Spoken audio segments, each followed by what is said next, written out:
طبعا كلنا سمعنا عن برنامج تليفوني اللي بنحط فيه الايمي عشان يطلع عليك تعرف جهازك عليه فلوس ولا لا.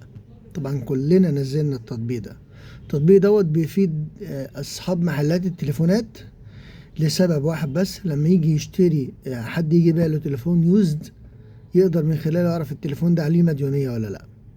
فكل اصحاب التليفونات بتنزل التليفون البرنامج ده عشان يقدر يحمي نفسه من القطعة اللي بيشتريها. الحاجة التانية، في ناس بتسألني بتقول لي: طب انا دلوقتي عرفت ان تليفوني عليه مبلغ، انا هدفعه فين؟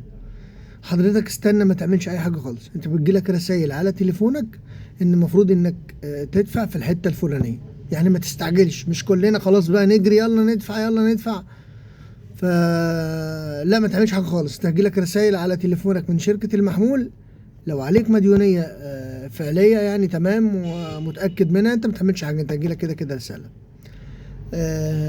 انصح بس الناس بعد اذنكم اللي بتشتري تليفونات، خلاص المحلات المدعوم، المحلات الرسمية بقت اسعارها زي المحلات اللي في الشارع اللي كانت بتجيب سوق سودا. الاتنين زي بعض، فحضرتك تتوجه للمكان الرسمي افضل.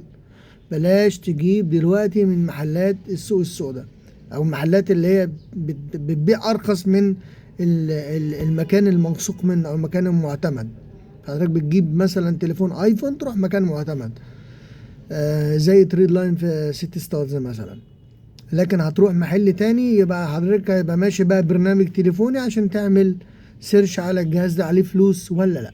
يعني وانت بتشتري اي جهاز هتختار تجيب السيريال اللي هو الايمي، تاخد السيريال تدخله في البرنامج عشان تعرف. يعني وانت رايح تشتري تليفون لازم يكون عندك برنامج تليفون عشان تفهم الموضوع. تخاف بس على نفسك علشان ما تقعش في حاجة. دي بس كده تنبيهة بسيطة علشان تقدروا تخلي بالكم حبايبي.